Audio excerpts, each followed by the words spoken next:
Right now, that's I mean, it's been no more cups.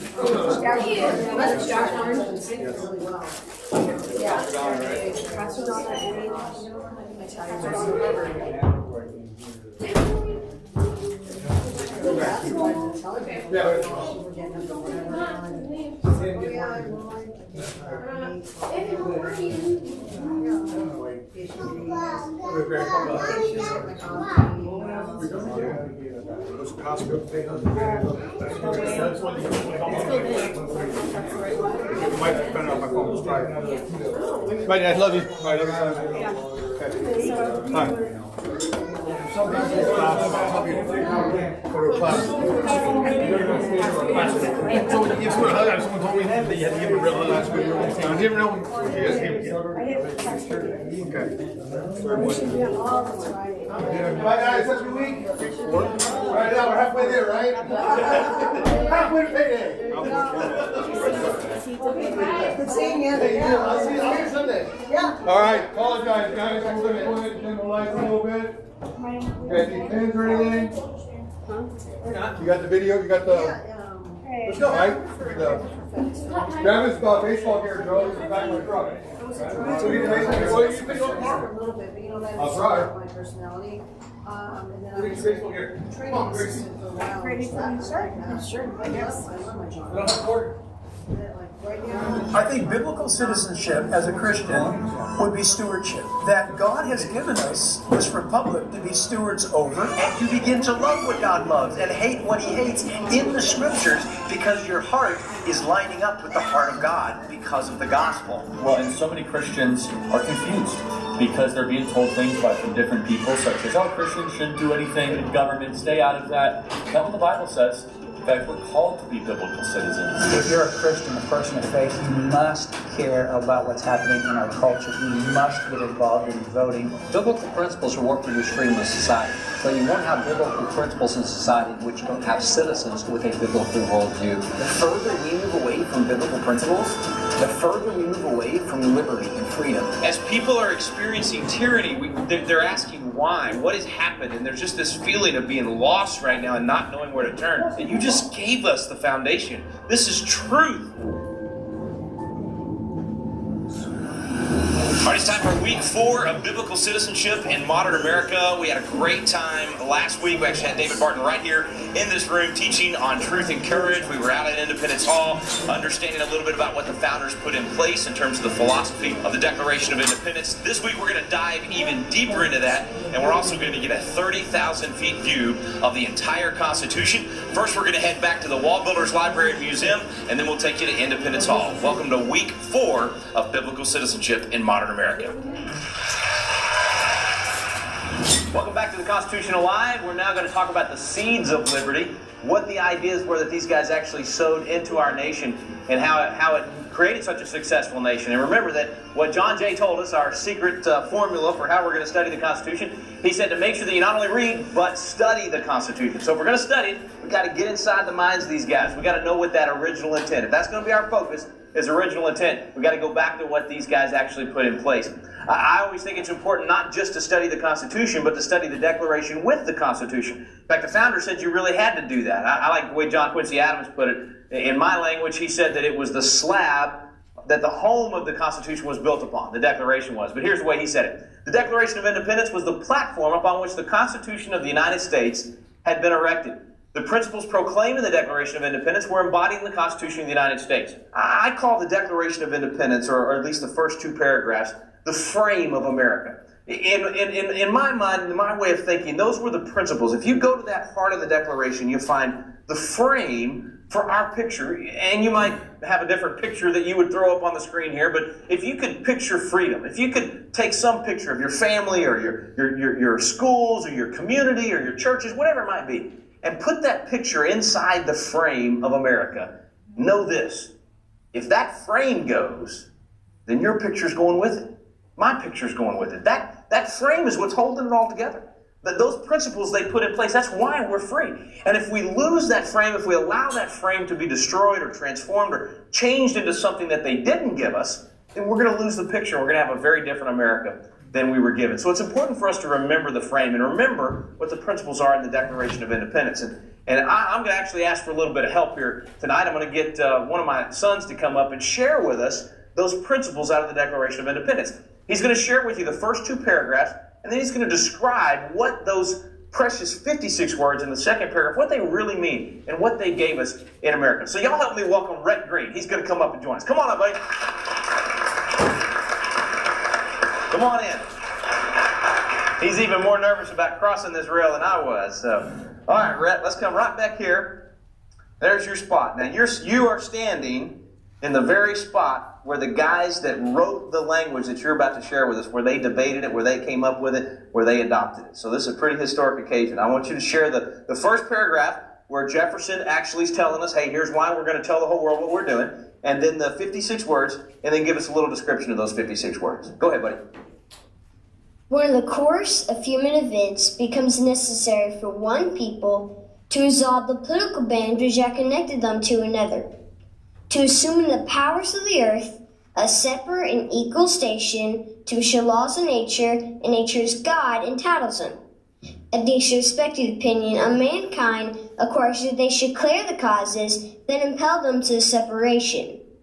We hold these truths to be self-evident, that all men are created equal, that they are endowed by their Creator with certain inalienable rights, and among these are life, liberty, and the pursuit of happiness.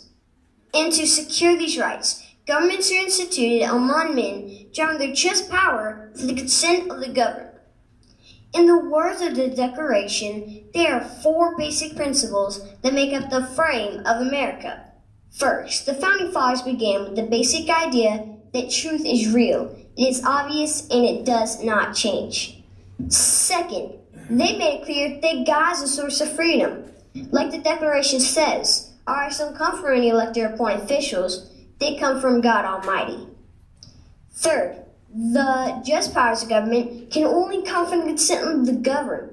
That's you and me.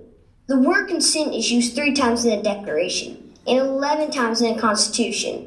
Obviously, our founding fathers didn't want the government's use of power without our consent. They wanted us to always remember, the government's use of power without our consent is tyranny. Now, last part of the frame is the pursuit of happiness. This is the free enterprise system that made America the most successful nation in history. Thomas Jefferson once said, "A wise and frugal government that shall leave men free to regulate their own pursuit and industry improvement, and shall not take from the mouth of labor bread it has earned. This is a sum of good government." Now let's all do our part to preserve those 4 principles. Welcome back, my dad. Good job, buddy. Way to go. Come on, you take that with you.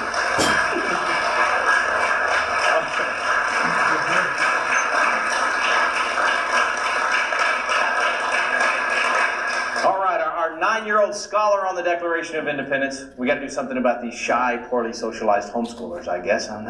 Anyway, okay, so I'm just going to touch on one quick thing about each of those things that Rhett was just sharing with you, because I think it's obvious sometimes when we say it today, truths, that we forget what these guys were comparing that to around the world. In other words, when we say truths today, we mean obviously moral absolutes, a right and wrong, that there is a right and wrong. It's always right to do right, it's always wrong to do wrong. Put yourself back in their shoes, in their day, and what those words meant. For instance, George Washington put it this way. He said, "Of all the habits and dispositions which lead to political prosperity, religion and morality are indispensable supports." So he's saying that if you're going to have a formula that works, if you're going to have a nation that's successful, of all the pieces of that formula that you put in there, you've got to have religion and morality. And without those 2, it's just not going to work. And a lot of my friends are always saying, "Well, Rick, man, I'm into liberty. I'm into freedom, but don't mention God. Don't bring the Bible into this. Don't do anything." They don't want any of that. They say, "Hey, I can be a patriot without that." And I said, well, yeah, that's probably true, but George Washington would have disagreed. Washington actually said, "In vain would that man claim the tribute of patriotism that would work to subvert or labor to subvert these great pillars." What pillars? Religion and morality. Why is he saying that? Because when he's given that speech, he's watching the French Revolution take place. So see, the American Revolution was based on the idea of right and wrong and freedom or liberty under God, liberty with God. The French Revolution was the opposite. The French Revolution was liberty without God. It was all about everybody do whatever's right in their own eyes. It's just two different philosophies. Theirs led to chaos. It led to the guillotine. It led to destruction. Ours led to the greatest nation in the history of the world. So there was something special about our formula. And Washington was saying, you can't have liberty without morality. You can't have morality without religion. You got to keep those things in who you are. That God's at the center of our equation of freedom. It wasn't that you had to worship the same way I do or be of the same faith that I was, but it was a recognition that there is a creator in this equation of freedom. And that's why I think Jefferson had those important words in the Declaration, that we are in fact endowed by our creator, not by our commissioner or our president or our government, but we're endowed by our creator. And that was a distinction, really. I think what Jefferson was trying to say there was, hey, we're not going to be like Europe or anywhere else on the planet. Because if you were again back in their shoes, if you went back to their day, when these guys came in this room in 1776 and adopted this declaration, every model of government around the planet was different from what they were putting forth. Every model of government on the whole planet looked kind of like this. It said that power and freedom comes from God, but it goes to the king, it goes to the monarch, and then the monarch decides how much freedom we the people get. So everything in our life really depended upon our relationship to the king. If you didn't have a good relationship, you didn't have much at all. These guys in this room did something nobody had ever done.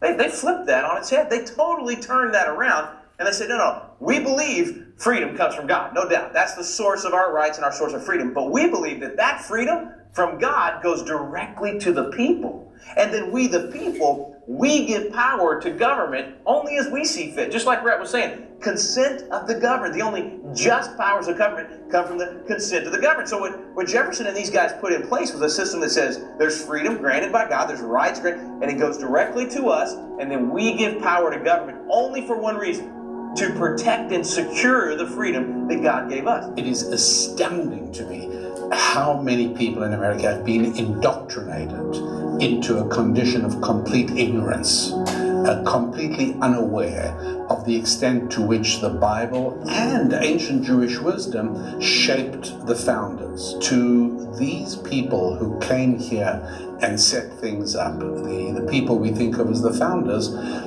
Hebrew was something they knew.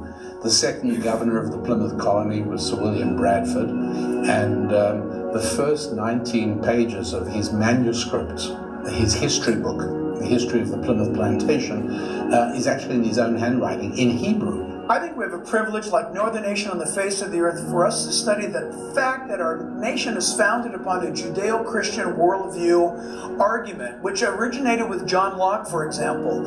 And when you look at what our pilgrims were all about, not too long ago we celebrated the 400th anniversary of the Pilgrim Fathers stepping off the Mayflower with the Mayflower Compact, which was a 2-paragraph document explaining why they came. It's all about Christ.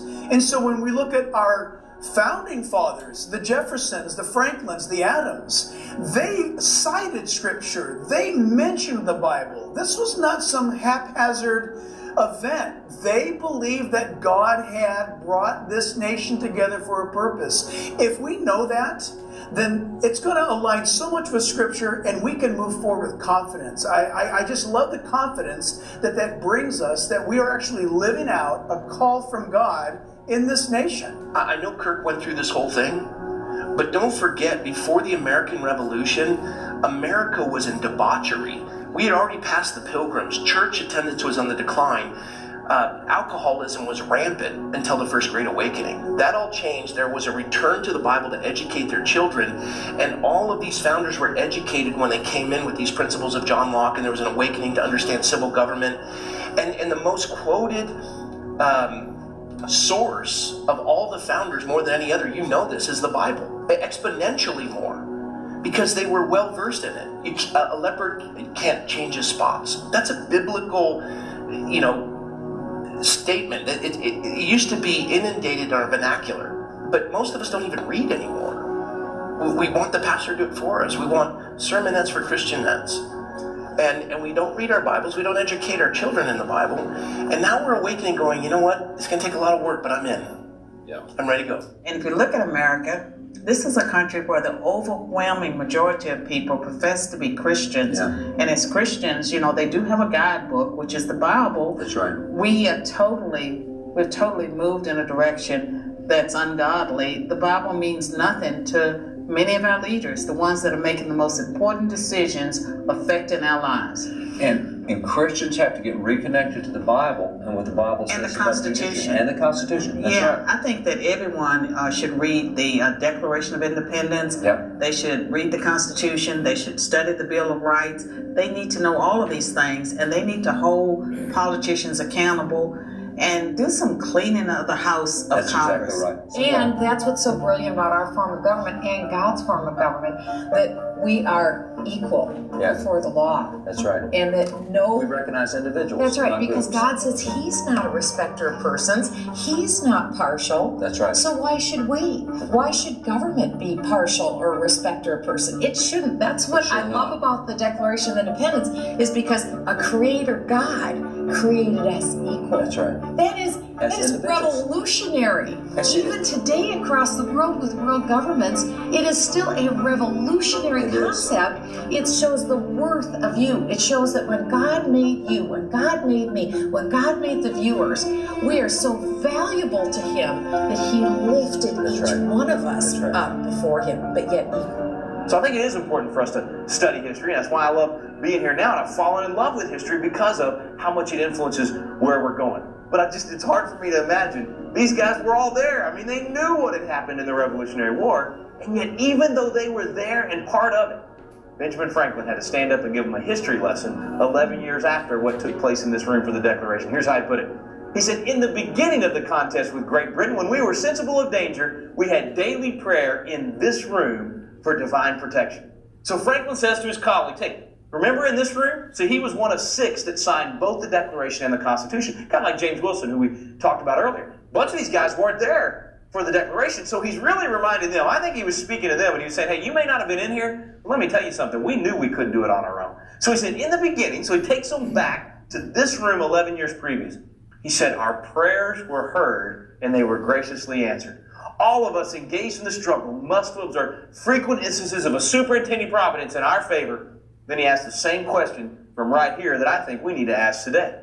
He said, have we now forgotten this powerful friend? Do we imagine we no longer need his assistance?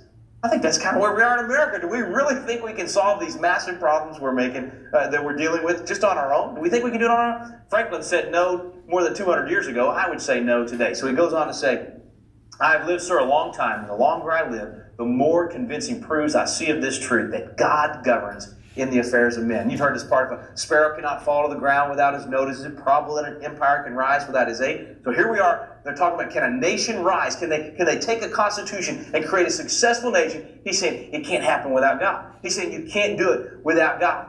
He said, we've been assured in the sacred writings that except the Lord build the house, they labor in vain that build it. I firmly believe without his concurring aid, we shall succeed in this political building no better than the builders of Babel. Then he said something real interesting. He said, I beg move to leave that henceforth prayers imploring the assistance of heaven and his blessing on our deliberation be held in this assembly every morning before we proceed to business. Now why would this guy that, I would argue out of all the guys, probably the least religious of our founding fathers. In fact, I think, whether you come from a conservative, liberal point of view on the founding fathers, most everybody agrees. Ben Franklin was one of our least religious founding fathers. But least has got to be a relative term, because here this least religious founding father, if you're familiar with the Bible at all, you just heard him quote about 11 different scriptures right there in that one short quote. And he's saying, hey, you shouldn't even be trying to do this without God on our side. So here this guy is calling everybody saying, hey, we've got to keep God in the equation. God's an essential part of the equation.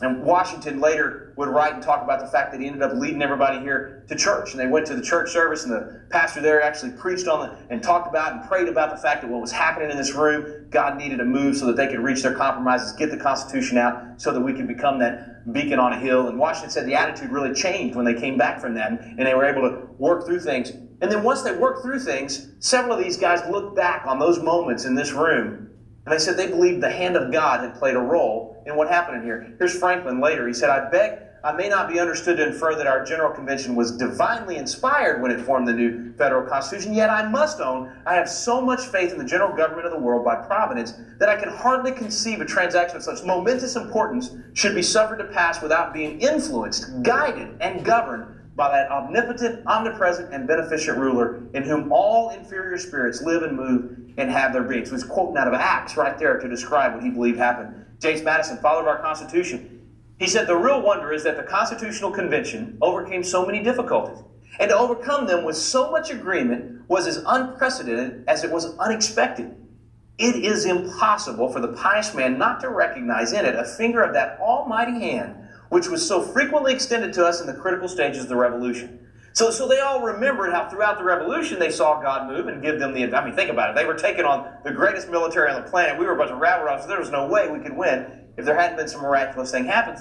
And he said, just like we saw it in the Revolution, we saw it in the Constitutional Convention. Couldn't have happened without God's hand. Alexander Hamilton, same kind of thing. He said, for my own part, I sincerely esteem the Constitution a system which without the finger of God never could have been suggested and agreed upon by such a diversity of interest. And last, the man that sat in that very chair, right there, President of the Convention, George Washington, father of our country. He said, as to my sentiments with respect to the new Constitution, it appears to me little short of a miracle.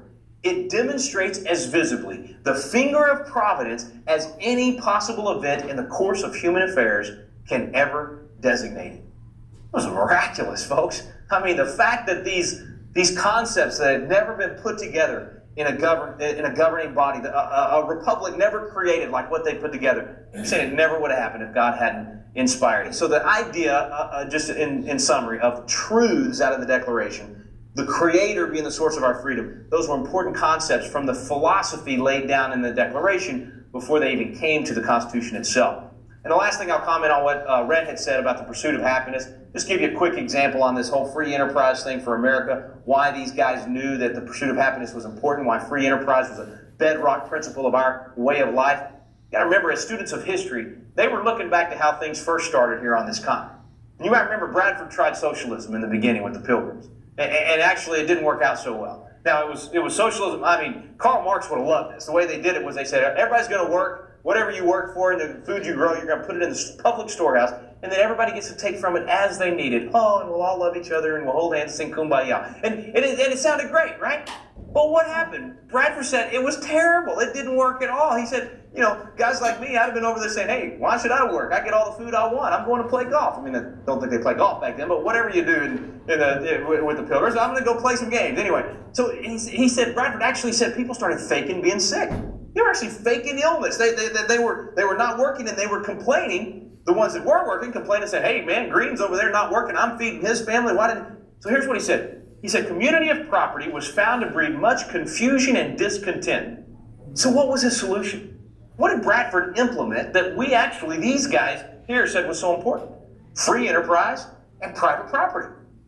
Imagine that. He said, okay, everybody, you get your own property. You can grow stuff on that property, and then you can eat it, or you can sell it. You can do whatever you want with it. It's totally up to you. And within 2 years, those guys were exporting corn instead of starving to death. Free enterprise, private property, it worked, and these guys knew it. Here's how Bradford described it afterwards. He said, it made all hands very industrious, so that much more corn was planted than otherwise would have been by any means the governor or any other could devise, and saved him a great deal of trouble and gave far better satisfaction. So in other words, that system worked. And these guys knew that, and that's why they put it into our system in the pursuit of happiness. And you look at the Korean Peninsula and the satellite picture at night, and the bottom half of it is lit with industry, and the top half is pitch black dark. And you said that most of the Aryan land in that, did we explain that? Yeah, we're having dinner in the Blue House, which is the White House in Seoul.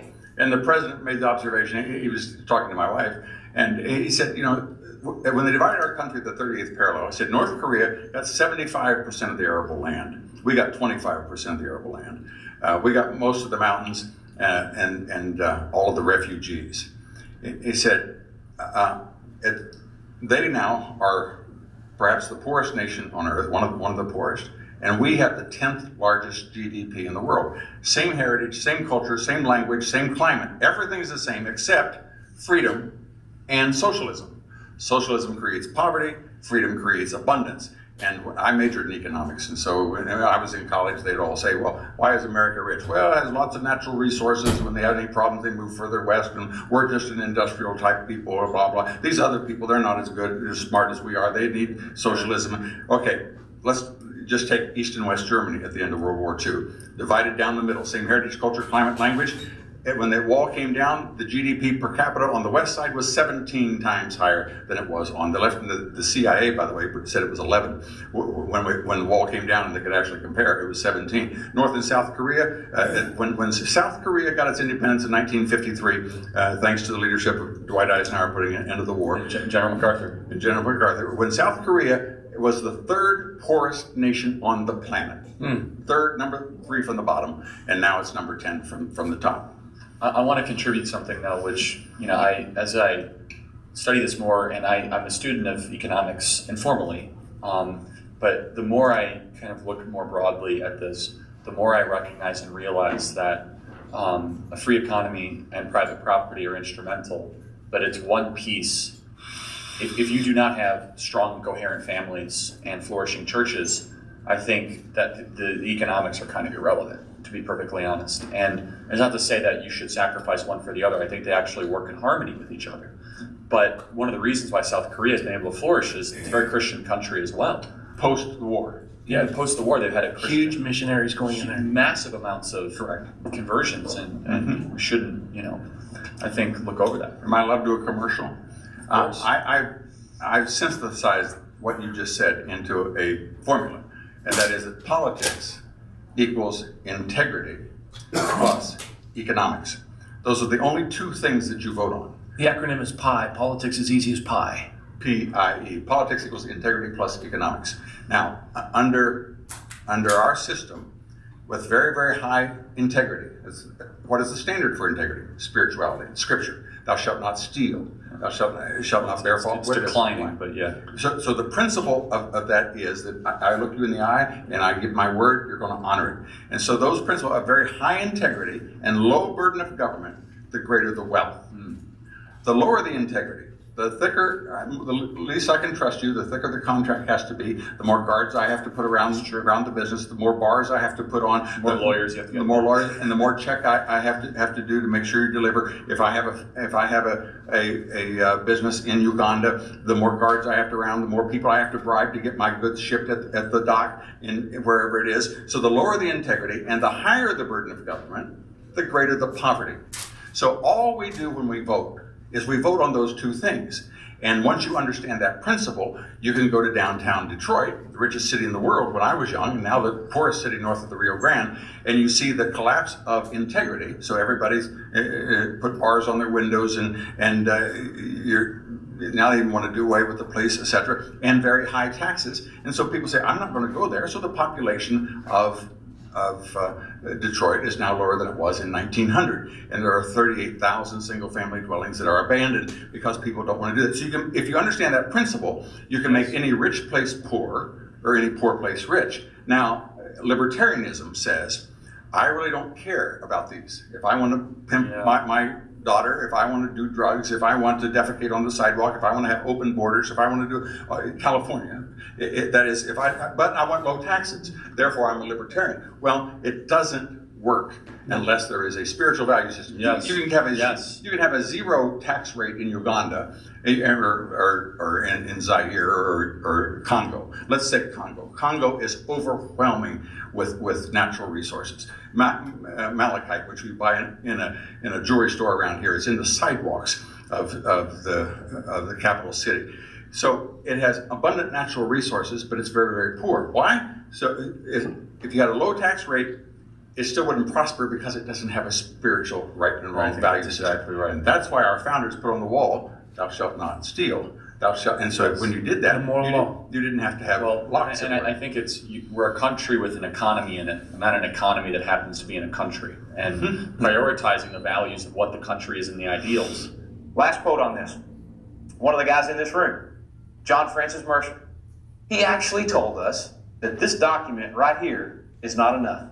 That what they were framing would not be enough to guarantee freedom. In fact, he said it's a great mistake to suppose the paper we are to propose will govern the United States.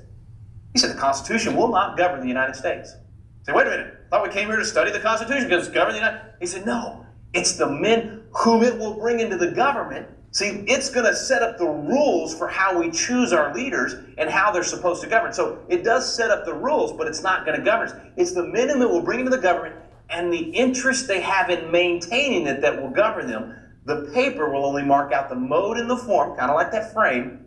Men are the substance and must do the business.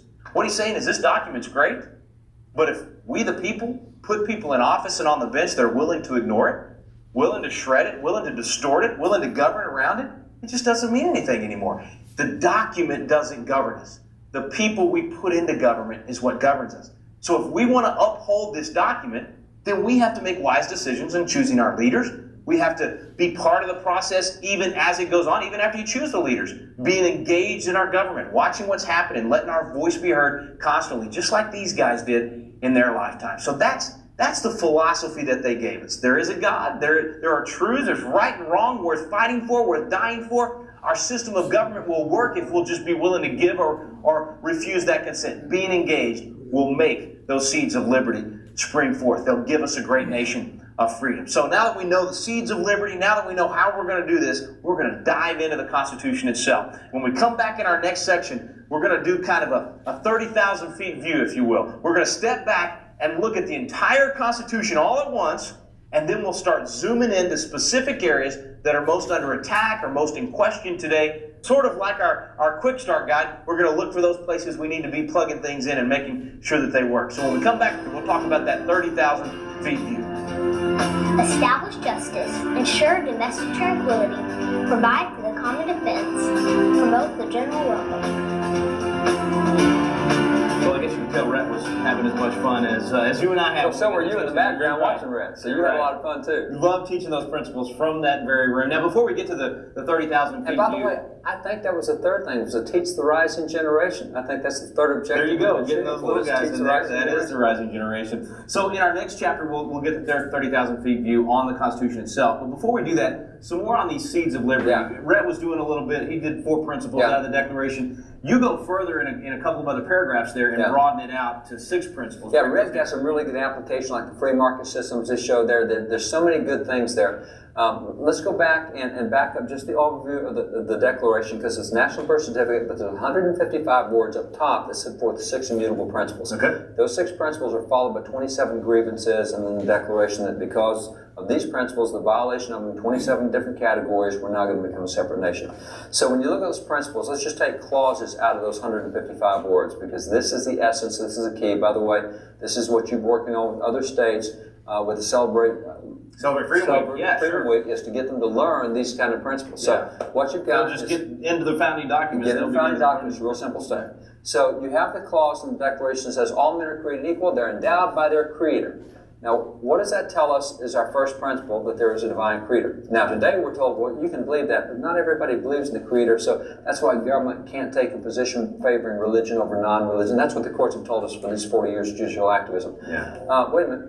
That document, it says that it's the unanimous declaration of 13 states of America. That doesn't sound like private individuals talking. This is the unanimous declaration of all the elected officials from those 13 states sent to the Continental Congress, and later on... This is what we agreed on, right? This is what brought us together. This is our public declaration to the world of why we're doing what we're doing. Why we're doing what we're doing, because we in America believe there is a divine Creator, and that becomes the first step in limited government. You cannot have a limited government if you think government's at the top of the pecking order. Yeah. If government's at the top, then what limits it?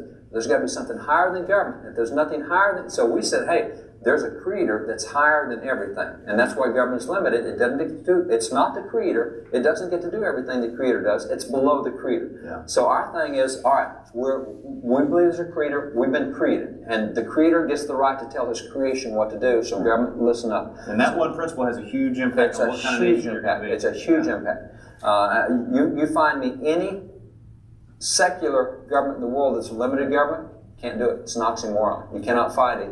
France, Greece, maybe China, no. You can't go to Cuba. Can't do Sweden, can't do Norway, can't do Chile, can't.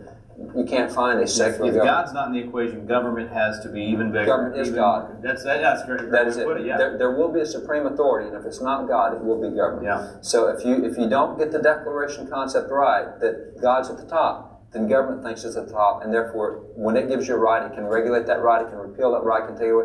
If God's at the top, if God gives you a right, government, you keep your stinking hands off that because it doesn't belong to you, it belongs to God. It's a jurisdictional issue. Good. So that's the first point. The second point is based on that. It says they're endowed by the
have a limited government. You're going to lose all those. You're going to lose all the inevitable rights. So that's the second point. Okay. The third point is very simple. It says that to secure these rights, government should institute among men. Now we have the purpose of government. The purpose of government is to protect inalienable rights.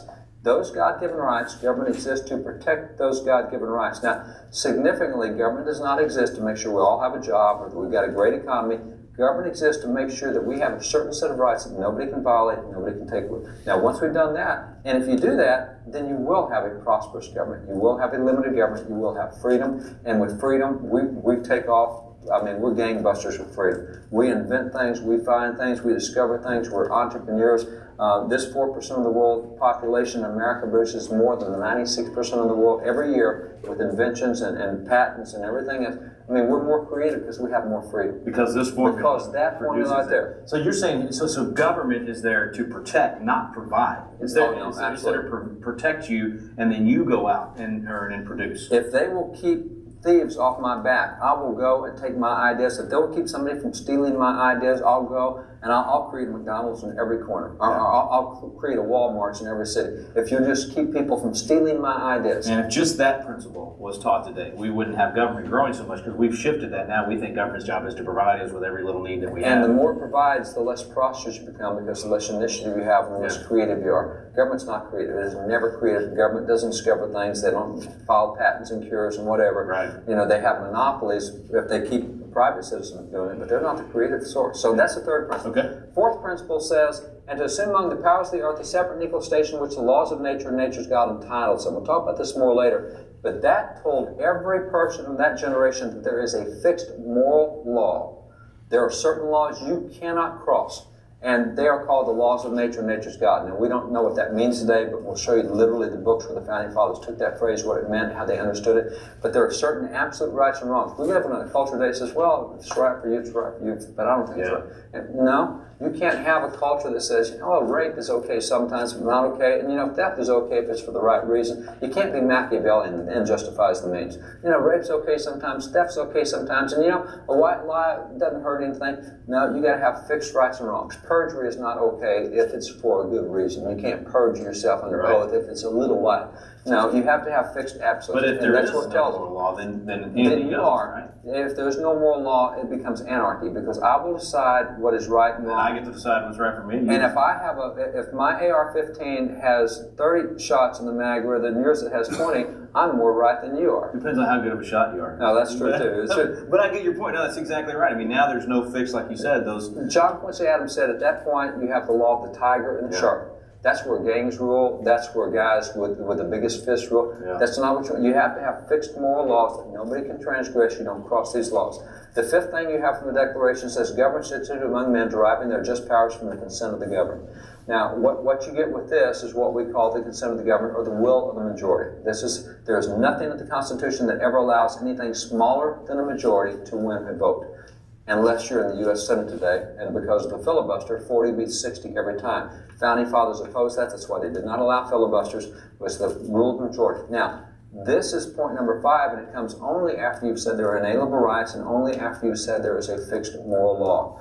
We don't get to vote on whether rape will or won't be a crime because that's part of the laws of nature, nature's God. Yeah. We don't get to vote on whether you're going to lose your right to keep and bear arms because that's an inalienable right. The right to defend yourself is a God-given right. God gave it to you, not the government. We can't vote that we're going to take that away from you. So the consent of the government is good when you talk about, do we want the sidewalk to be 4 feet wide or 5 feet wide or 6 feet wide? Do we want the speed limit to be 45 or 55? Or if you're in Texas, 85? That's what we can do on the consent of the government. But we cannot vote on inalienable rights or fixed moral laws. That's the principles of the Declaration. And the sixth principle is... Consent of the government doesn't overrule those basic truths. And the government exists to protect those truths. And with those truths, we can have a civilized culture and move forward. So it doesn't mean we just put our finger to the wind and whatever's popular at the time changes those fixed points. Now, we can put our finger to the wind on sidewalk sizes and speed limits, but we can't put our finger to the wind on moral laws and on inalienable rights. That's a great point. That whenever any form of government becomes destructive of these ends, it's the right of the people to alter or to abolish and institute new government. It's destructive of what ends? If you get a government that does not do the first 5 things, if you get a government that says there is no creator, the creator does not give you certain guaranteed rights, government does, we don't exist to protect those rights, and by the way, there is no moral law, there's no rights and wrongs except what we tell you to do, and there's no consent of the governed, we will decide what you... If you get a government that won't uphold the first 5 things, it says it's the right of the people to alter or abolish and institute new government. That is the sixth principle of the government. We have a lot of changes that have gone on in our constitutional government today, and they didn't happen by the people. The president, by fiat, one pen, decides he's going to change the government. The Supreme Court decides, we need to make policy. We don't like that legislative body across it. You cannot have the branches going in and redefining their roles. It's violating the first 5 principles. It's violating the first 5 principles. Yeah. The only way that we get the success, prosperity, freedom, liberty, everything we enjoy is those first 5 principles. And because government comes from the people, if those first 5 principles, which are our needs, are not met, then we can start this thing over, or we can pass constitutional amendments, 27 of them, we can change our government, however, but it always comes back to us. You can't have any branch change itself. And the great thing for us, we can actually do that in a peaceable means. We've been given the tools to alter or abolish. We do not have to have revolutions to do this. Yeah, or a revolution with ballots instead of with bullets. So that's the revolution we need, because at this point in American history, based on national statistics, only 1 out of 3 Americans voted in presidential elections. Only 1 out of 4 voted in non-presidential elections, which means, since it takes a majority, only 1 out of 3 voting in presidential elections, that means that half of that, 1 out of 3, chooses the president, which is about 18%, 17%, which means 5 out of 6 Americans are not choosing the president right now, and 7 out of 8 Americans are not choosing their governor. But they're living with the consequences. They're living with the consequences. Yeah, it's impacting. You want to have a revolution? Show up at the ballot box and say, I've had it. I'm not going to be part of that 5 out of 6 and don't vote for my president anymore. I'm going to vote for my president. Here's what I'm going to get. And when we decide to do that, we can have an easy revolution. So the 6 principles that are very simple here is 1, there's a divine creator. 2, inalienable rights come from God. 3, government exists to protect those rights. 4, there's a fixed moral law. 5, you have the consent of the governed below the moral law and inalienable rights. And 6 is, if we don't get these 5 things, we can change it till we do. So that's now we mentioned where some of this comes from. Back in Philadelphia, we talked about that Richard Henry Lee mentioned that John Locke's 2 Treatises of Government had a huge impact on Jefferson. Okay, this is the coolest thing you've ever given me. Actually, I have to admit, you loaned it to me, but possession's 9/10 of the law. I've had it for about 10 years now, so I'm claiming it, but someday it'll go back. Let's hear you go argue that in court, attorney. Come on. All right, this is John Locke's 2 Treatises of Government. This is, I believe, a 1784 version or 74 version, if I remember right. So this is Locke. That's a 1774. Oh, you got me beat right there. The dually Locke books. So tell us more about Locke, though, because I hear a lot of people say a lot of negative things about him, and if he was such an influence on the founders, then that means they weren't religious guys, they didn't believe in God. One of the things you know for sure about Locke, and political scientists have documented that he was one of the 3 most frequently cited individuals in the founding era. Founding era goes from 1760 through 1805. In that era, we're establishing and operating our first constitutional government. He's one of the top 3 guys. Now, so if we want to really understand the document itself, we need to know a little bit about a lot about the guys that gave it. He is the guy in the 1760s and 1770s. He is the guy quoted most often because that's the age where we did the Declaration. Richard Henry Lee, you mentioned, he said that they, quote, copied the Declaration from those 2 treatises of government. Yeah. Now, that's why in American public schools prior to 50 years ago, in government class, you would have read those 2 treatises. Really? Because that's where how can you study government and not know where it came from? Well, you read it. You will not read this today. And as you know, your version there is an inch thick, mine's 3/4 an inch thick. They're both less than 400 pages long.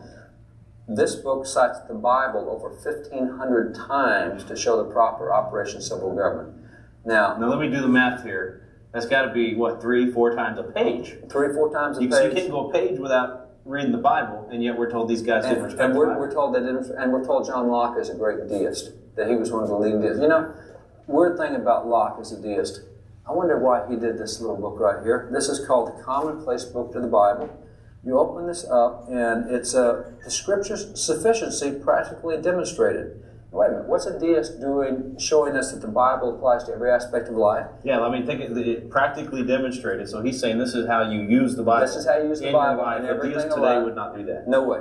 And so he talks to the reader and how applicable this is, and then he goes into here. And what he has done is he's taken all these verses out of the Bible and put them in categories. So the duty of a believer with respect to humility, the duties arising from religion relating husband and wife, religious duties toward God, and affliction and persecution. I mean, you take any category and you put the Bible verses together. Why would a deist do that? Yeah, if you thought it was some watchmaker God that steps back and has nothing to do with us, you wouldn't be applying God's word to your marriage. To your marriage, everything. And see, that's the thing, is because he is the guy who had such a great impact. Because he had such a big impact, and because he is so religious. Oh no, he's a deist. You don't need to read his works in government class anymore. So, to show you how far we've come in our thinking, even as people of faith, I was recently with a group of about 500 pastors, and I said, how many Bible verses can you guys think of that deal with government?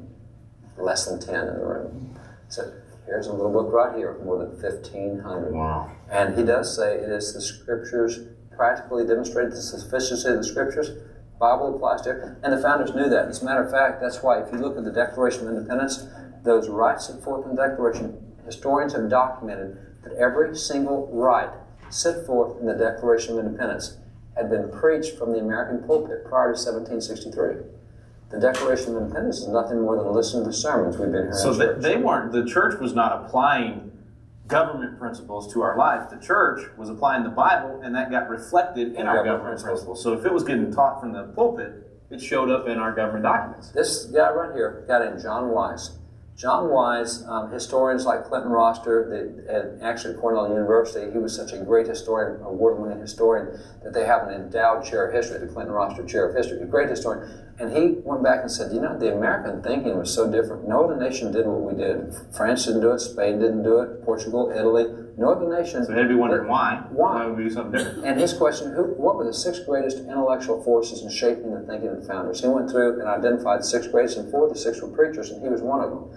This guy right here, now these are his sermons from 1710 and 1717, and you'll find that by 1680, now he's a preacher in Massachusetts, you'll find by 1680, he had looked through the Bible, and he preaches a sermon where, well, looking at government in the Bible, it's very clear that God's preferred form of government is the consent of the governed. I think I've heard that phrase before. He looks through here and this says... was when? This is 1680s. So this is 100 years before. 1680s. And he's already talking about consent of the government, okay? And 100 years before, he says, you know, there was a creator, and he's created all men equal. And he's given them all the same set of rights. Wow. 1680s. And he goes there and he says, when you look at what the Bible says about taxation, it is very clear that taxation without representation is tyranny. No kidding. Right here. So this is, I mean, when we say seeds of liberty, he was literally planting 100 years before what would bear fruit. That's it. Well, in our founding document. Let me show you how significant this was, because he did this in 1680s. Tell me what the date of publication of that is right down there. Oh, I have to read Roman numerals. This is going to be difficult. Okay, so this is 17... 72. Is it 72? I was going to say 52, so that's 72. Okay, so 17. So the founders then, in their era... You know who the Sons of Liberty are? Yeah. All right, who are the great Sons of Liberty? So that was Sam Adams started it, right? Sam Adams, and John Hancock, and James Otis, and all those guys, they're the ones who reprinted his sermons and distributed it across America, so Americans would know how to think going into this conflict. Okay, so wait, so these are sermons preached 100 years before the Declaration. The founders themselves reprinted his sermons, Sons of Liberty, to help educate their generation, to get them thinking the right principles. So, okay, this gives me great hope, because that means if they did it, if they could do this 200 and whatever years ago, reprint, re-educate, bring these things back to light, then we can do the same thing today. Absolutely. We bring these documents out. We educate a generation. They come back to these principles. We bring them. And remember that principle number one, and it's demonstrated through here, but principle number one of the Declaration, there is a Creator. And if you don't recognize the Creator, then you've got trouble. Now, this is the other thing we get today. The Founding Fathers, atheist, agnostic, deist. Really? You know, let me take something right here. This is, you tell me, what's the name at the bottom of this thing? George Washington. George Washington. This is his first ever call to prayer in America as the federal government. That is Washington's. 1789. This is going to be October the 17th, 1789. He calls the entire nation to honor God. Now, why would Washington do that? He gives the answer right in this first paragraph. Let me just put it up. I'll show you what's in this first paragraph. Washington is now calling the nation to honor God. Why would he do it? He says it's the duty. And notice the word duty. That's a word that is a big, important word. We don't talk about it much today. The military still gets it. A lot of the rural people know what duty means. I built houses for a long time. I had hundreds of thousands of dollars change hands. I never signed a contract in my life. I'd walk into the bank guy. We would talk about the terms. We would shake hands on it. Neither one of us would break that contract. That you have a duty to keep your word. Yeah. I don't need it on paper. I've got a duty. And Today you hear duty and people think, oh, responsibility. I don't want that. Yeah. See, duty in his day is a legally binding contractual obligation. In 1913, the definition of duty was reduced to a responsibility, and today's dictionary says it's that which one ought to do. Well, that's not the same. It's a choice. It sounds like a choice. A choice. Instead of this is what you do. So what he's saying is a legally binding contractual obligation of who? Of nations. Legally binding contractual obligations of nations to do four things concerning God. Number one, to acknowledge the providence of Almighty God. Number two, to obey His will. Number three, to be grateful for His benefits. Number four, humbly to implore His protection and favor. And that's what nations are supposed to do, not individuals. So they believe this philosophy that you have to honor and recognize God as a consequence. But this is just the father. I mean, he's one of the great deist founding fathers, which is what we're told in school. But he's obligating the nation. He's obligating the nation. The nation, not individuals. The nation has. So all this stuff about official acts and you can keep your religion at home and you can talk about God, but don't even have a public day of prayer. Remember when our governor Rick Perry couldn't even pray with people in Houston? Yeah, because he's governor, he's not allowed to pray with people because it's official. That's exactly what we want is official prayer. See that? What's that? Proclamation for Thanksgiving. It's handwritten. It's done by a guy named John Langdon. Oh, he's the governor. Oh, wait a minute. He's the signer of the Constitution. Yeah. Yeah, so what do you mean a governor can't have prayer? Here's a governor who's a signer of the Constitution. So the signer of the Constitution thought it was the right thing. You've also got Samuel Huntington. There's a signer of the Declaration. He's a call to prayer. He's now governor of his state. He calls the people to So this is an official act. An official act. From a governor. Here's one from Oliver Wolcott, another signer of the Declaration, another governor of his state calling people to prayer. Here's one from John Langdon, governor of the state. Now this is, that was handwritten. This is called a broadside because they would nail these up to trees or they nailed it up the side of bars. Evidently somebody nailed it up and you see the part missing. And tore it down. and here you've got John Hancock. I mean, here's his. I mean, even behind us, we got all these things behind us. If I go to this one right here, pull this one out, you'll recognize the guy there. Who's at the bottom? So we're back to the Sons of Liberty. So here's Sam Adams when he's governor. When he's governor. Okay, now this kind of ties it together for me. So Adams reprints, he and others reprint John Wise. So there's the principles from a pastor 100 years earlier. Now he's in an official capacity, and he's basically reiterating those exact same principles. Exactly. And that's the first principle of American government, is you have to have something higher than government, and it was God. Yeah. And because God's higher than government, he gives us a certain set of rights to government. You cannot touch those rights. Now we have limited government. And by the way, government, you exist primarily to protect the rights that God told all of us. So we have a right to free speech. We have a right to self-defense. We have a right to sanctity of our home. We have a right to justice. We have a right to trial by jury. Government, you have to protect those rights. It's all the things that they listed out as but rights. if you take the first principle out, all of that falls apart. You take God out. So these are the seeds of liberty. These are the this seeds of is what produced this most incredible nation in the history of the world. So if we go back to the seeds, we can bear that same fruit that we've had. Once you understand this, now we can talk about the Constitution, because now you'll understand the Constitution. All right, well, we're going to step back and get a 30,000 feet view of the Constitution in our next section, kind of a broad overview of the entire Constitution when we return here on Constitutional Live with David Barton and Rick Green.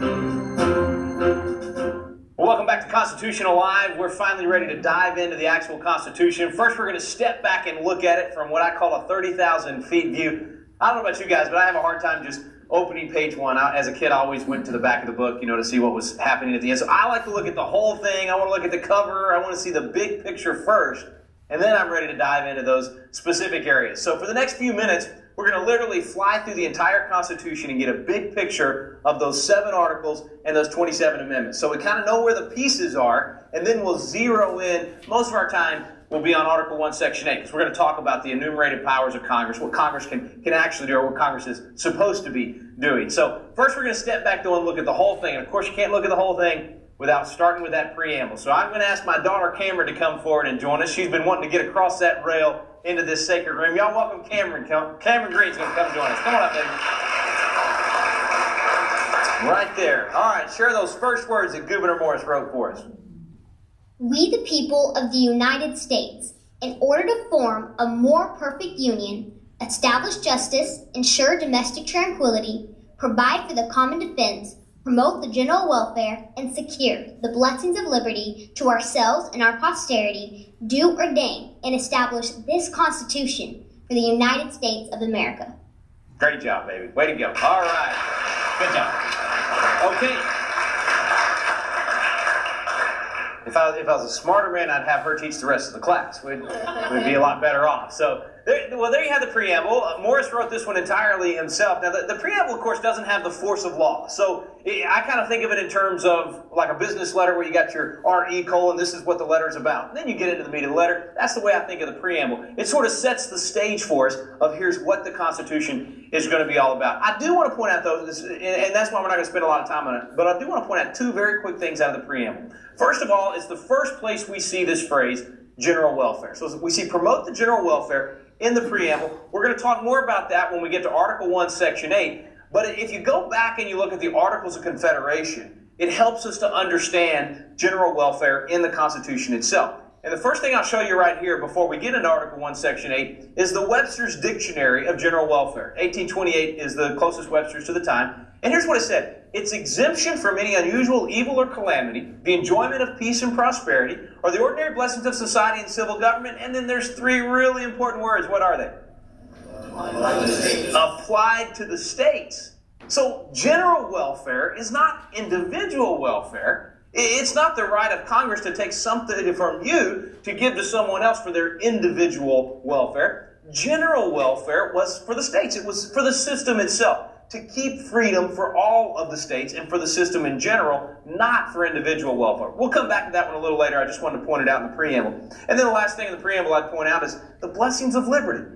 For those that say it's a godless constitution, I'm just wondering where those blessings are supposed to flow from. I like blessings of liberty being in there. Okay, let's take a look at the Constitution at a glance. And in your study guide, you've got a 1-pager there of the whole Constitution on 1 page. And I do that so that I can see it at a glance and quickly figure out, okay, where was that issue of grandeur? Where was that particular issue? And I can go find it very quickly. But let's take a look at the whole thing. First, we've got 7 articles. Okay, Article 1 is the legislative branch. So there's where we learn about Congress. Article 2 is the presidency. So that's our executive branch. We'll spend a little more time on that later. Article 3, the judicial branch. We're going to spend a lot of time on the judiciary. That's become a very, probably the most dangerous branch in terms of taking the Constitution and turning it into something it was never intended to be. Article 4 is about interstate relations. We're not going to come back to that much except to point out that there in Article 4, Section 4 is where we're guaranteed to be a republic, not a democracy. Article 5 is the amendment process. We'll spend a little bit of time on that. Article 6 is where you get the supremacy clause. They validated the debts from the Confederacy, no religious test, sorts of things like that. And then Article 7 is ratification. We won't spend any time on that in our class. So that's the 7 articles. Now let's just run through real quick, get a big picture of the 27 amendments. So 27 times we've amended what these guys in this room initially did. So they put the Constitution in place, the states ratify, it becomes the law of the land. 27 times we've made changes, tweaks if you will, sometimes big changes, to that original Constitution. And I'm going to give these to you not necessarily in numerical order, but I call it buckets. I put them in buckets of what they do. So it's not what number they are, but what part of the Constitution do they amend. Of course, the Bill of Rights, that's our first 10 amendments. We're going to come back to that later and spend more specific time on it, but that's our first bucket. Let's just set those aside for right now. We'll come back. The second bucket are the amendments that affect the presidency. So I mentioned earlier there's 5 amendments affecting the presidency. Now the 12th was simply correcting what really was potentially a real problem in the Electoral College in choosing the president. Think about it this way. Back in their day, if you had someone who got the most votes became president in the Electoral College, most votes, and their arch rival becomes vice president, so that's their second in command. Back in the day of duels and assassinations and all, not a good idea, I don't think. So that didn't work out so well. Fortunately, they didn't actually assassinate anybody.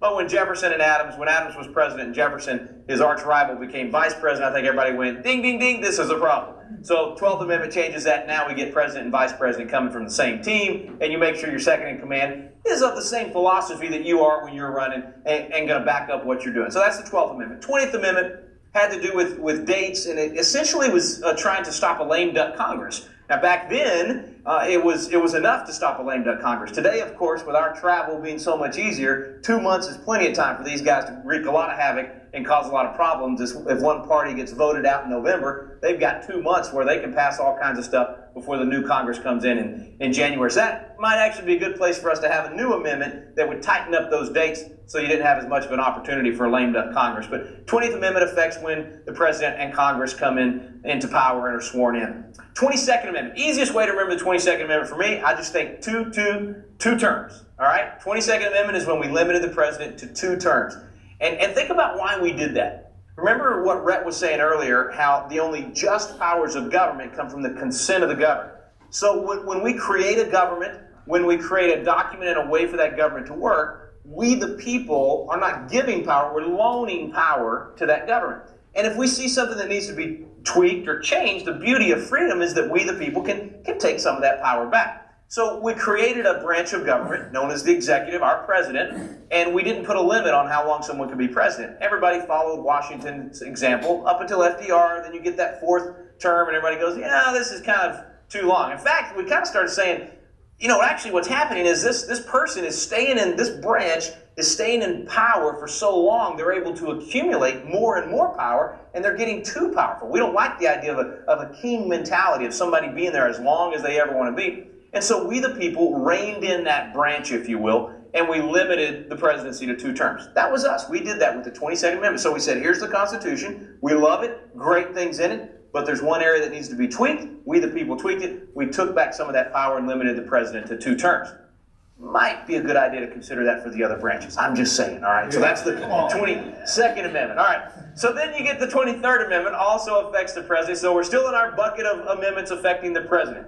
23rd Amendment was where we added the Electoral College for District of Columbia. So District of Columbia has, according to the Constitution, a very special place in our land. It was not intended to be a state. They did not want it to be within a state. So if you had the seat of the federal government in Texas, for instance, or in your home state, then you would either have favors for that particular state, or you could potentially have problems where there was too much conflict, and you didn't want that. So what the Founding Fathers did was they set aside D.C., no more than 10 square miles. They said that's going to be the seat of federal government, not a state, not within a state.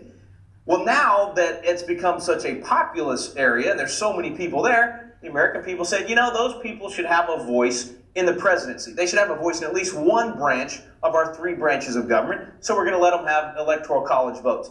So we the people, again, amended the Constitution. It wasn't something Congress did on their own. We the people said, we want them to have electoral college votes. So now the people in the District of Columbia get to vote for president, and they get 3 electoral college votes. No problem. That's the 23rd Amendment. Now, statehood for D.C. is a totally different issue, because if you give D.C. statehood, now you've actually got a constitutional problem. If you give them statehood without amending the Constitution, then the Constitution says that D.C. will be governed by Congress, but now you make them a state. Who's going to govern them? Congress? Or does the state govern? You got to roll. Now, if we, the people, amend the Constitution and make D.C. a state, hey, if I lose that battle, I lose. That's fine. I won't be for it because I like the idea of it being a special place that is not a state. But if I lose that battle, fine, if it's done constitutionally. The Congress is the one that decides whether or not to add a state. So they could do it. It wouldn't be a violation of the Constitution for them to give D.C. statehood, but it creates that problem in the Constitution. But D.C. statehood is a different issue. The 23rd Amendment simply dealt with giving D.C. residents the right to vote for president. And then the 25th Amendment is, of course, when the president is incapacitated. That's one of the ones we'll come back to. A lot of these amendments I'm going to fly through in our kind of 30,000 feet flyover. We're not going to come back to. Here's one we're not going to come back to. It's another bucket of amendments. It's the bucket of judicial amendments, and there's only one. It's the 11th Amendment, and it dealt with a very specific kind of suit, when a citizen outside of the state was suing that state. And so initially, they had given original jurisdiction to the federal courts. It happened very quickly after the Constitution was adopted. It was actually Georgia got sued by a non-citizen, and the states all said, whoa, we don't like this idea. The feds have an original jurisdiction. So the 11th Amendment was adopted. Another boring issue we're not going to come back to. Okay, 3 amendments in our next bucket. This is the congressional amendments. So we have 3 amendments actually affecting Congress. 17th, 20th, we already talked about. It affected Congress and the president, so it's in both those buckets. So 17th to 27th. 17th is, in my humble opinion, the second worst amendment to the Constitution. And the reason I say that is because what it did was it changed the way we choose our senators. What these guys put in place, they said, this is going to be a very special form of a republic.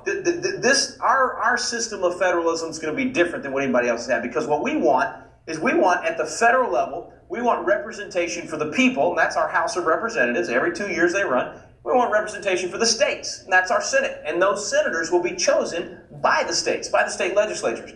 And so you can imagine if the state legislature is choosing the U.S. senators, then the Senate is going to be the place that keeps the federal government from encroaching on the states, because those U.S. senators answer to the state legislators.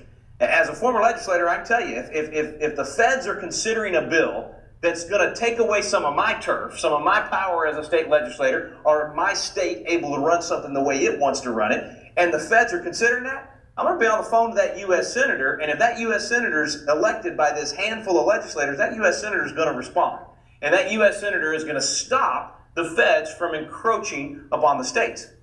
17th Amendment, 1913, changes that. And no longer are those senators chosen by the legislature, they're elected by the people at large, direct election of senators. What happened was, after that, you can look at the hockey stick growth of the federal government. Not just in terms of size, but in terms of jurisdiction. Because now, you got the U.S. senators coming home and saying, oh, I'm going to take care of you. I'm going to bring your individual welfare from the federal level, and there's nobody to stop them. There's no longer that buffer of the state saying no through the U.S. Senate. So now the House and the Senate are essentially doing the same thing. So it's been a very bad thing in terms of jurisdictional government and moving so much of our stuff to Washington, D.C. It was slowly, in some ways I blame the folks in 1913 for adopting the amendment, but it was already slowly happening. Several of the states had already chosen through their state legislatures to no longer choose their U.S. senators through the legislature. They were putting it on the ballot, and then they were choosing, but they were just rubber stamping what happened at the ballot box. So it was sort of happening over time, but in 1913, that's when that amendment was adopted. Now our next bucket are the civil rights amendments and amendments that end slavery, the 13th, 14th, and 15th amendments. Boy, we could spend all night just on these 3. 13th, end slavery. 14th Amendment was specifically put in because if you think about it, you had a lot of states in the South that even though slavery had ended, they were not protecting the rights of former slaves. They weren't letting them vote. You name it, whatever the issue was. They weren't given equal protection, if you will. So the 14th Amendment was designed to say, hey, we're going to make sure that the rights that one citizen has in the state are protected and guaranteed to every other citizen in the state. Now here's the deal with the 14th, folks. We could spend, a year on the 14th Amendment. It's a major area of jurisprudence. In legal communities, there's a split over what the 14th Amendment actually does. And this is the furthest in the weeds I'm going to go, so stay with me for just like the next 3 minutes.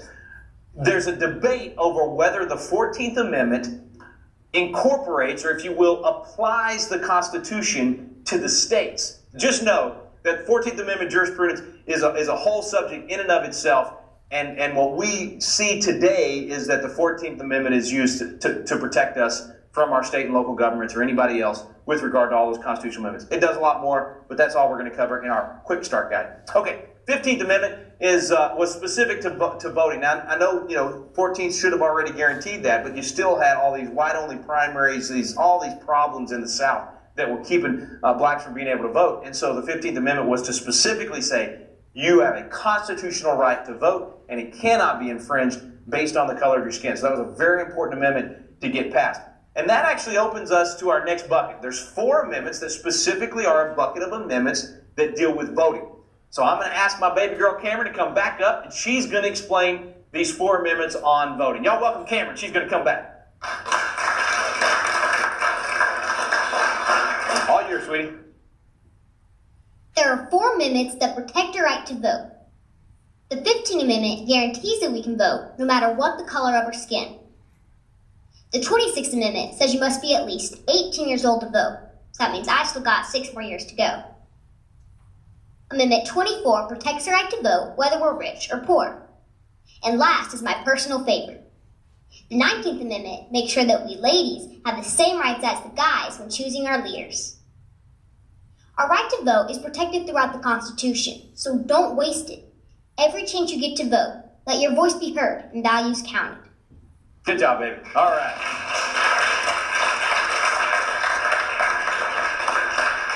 Can't imagine why the 19th is her favorite one. We always call that women's suffrage. Let me let you in on a little secret. The men were not letting the women vote, and so the women were making the men suffer. I promise you. Okay, that's the real reason it's called suffrage. Anyway, fortunately we got it right. And actually, I find it interesting. Those amendments are a good example of how this American system of government has allowed for us to become a more perfect union. When we got something wrong, America tends to figure out a way to get it right. I mean, think about it. Even when it comes to the right of women to vote. Well, the men were the ones that had to vote on that amendment. So the majority ended up giving the minority the opportunity to participate. Same thing with ending slavery and civil rights. It's the majority that has, after often a long battle, comes around and says, you know what, let's get this thing right and make sure that everybody gets to enjoy these same freedoms. So I think that's a unique experience in America. You don't usually see that in other countries. If a majority has power, they continue to oppress, and they don't share that power and those freedoms with the others. So there's your bucket of amendments that have to do with voting. Just a few more here. We've got everybody's favorite amendment to the Constitution, the 16th Amendment.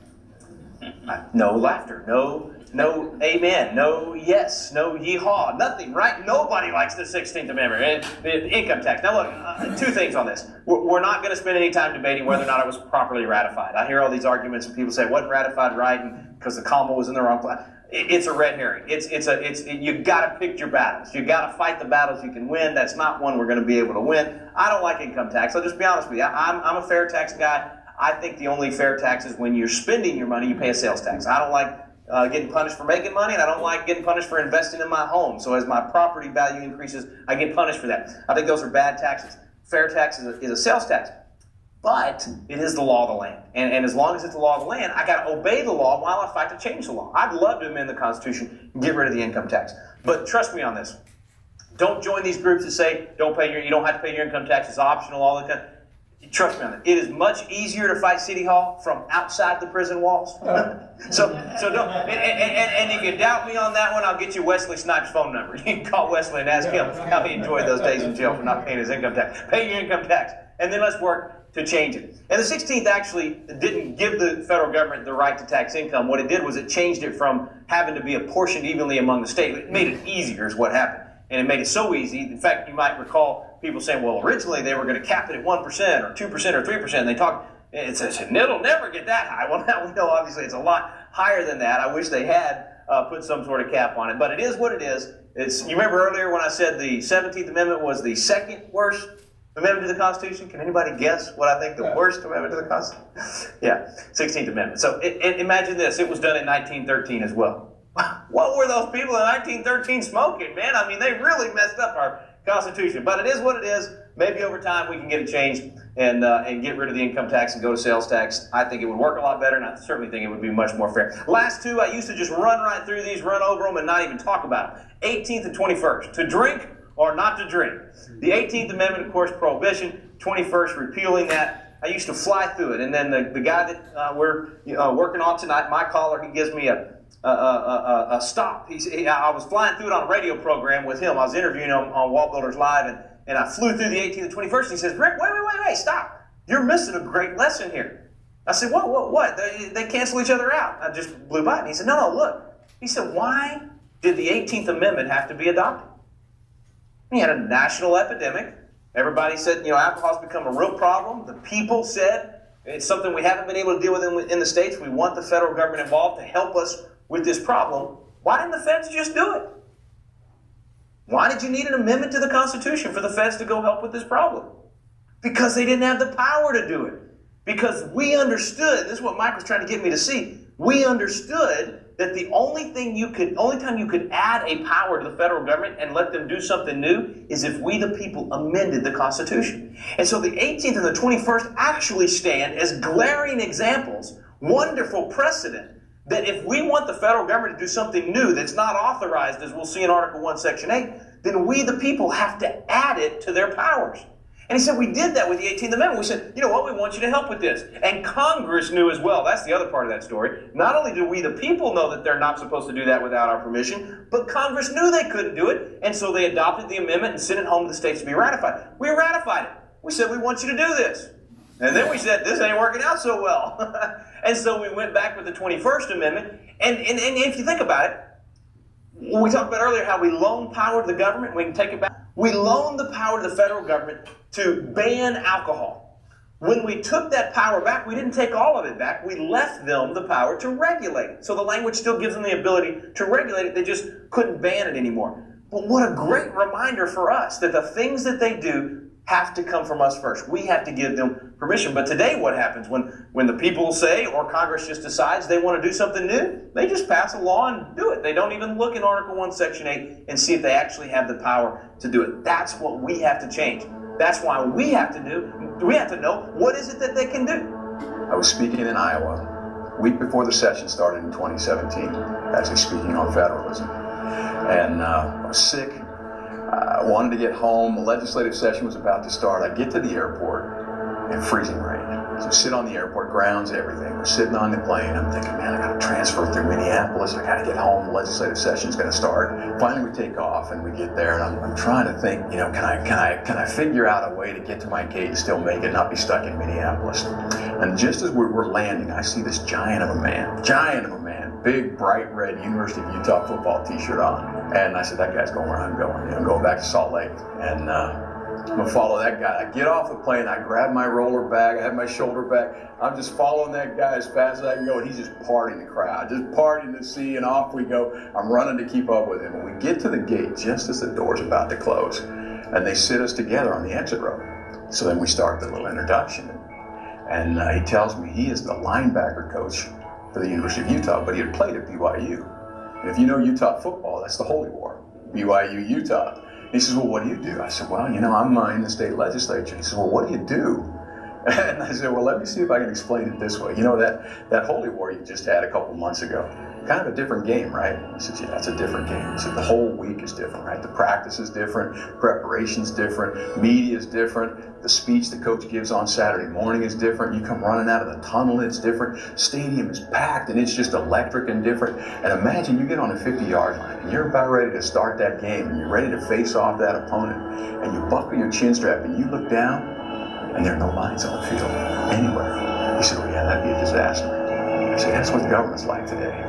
There are no lines on the field. We don't know where to stand. We don't know the line of scrimmage. We don't know what a first down is anymore. We don't know what out of bounds is. We don't know what a touchdown is anymore. Our government was established with lines. In fact, James Wilson, very prominent, right? James Wilson was a signer of the Declaration, the Constitution, original member of the Supreme Court.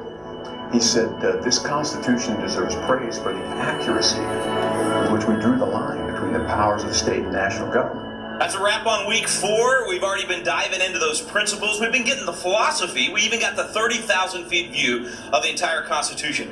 Next week, we're going to go deeper into the enumerated powers, the proper jurisdictions of government. What is it that our government under our Constitution actually can do, and how do we as citizens hold it accountable? That'll be next week on Biblical Citizenship in Modern America. We'll see you next week, guys.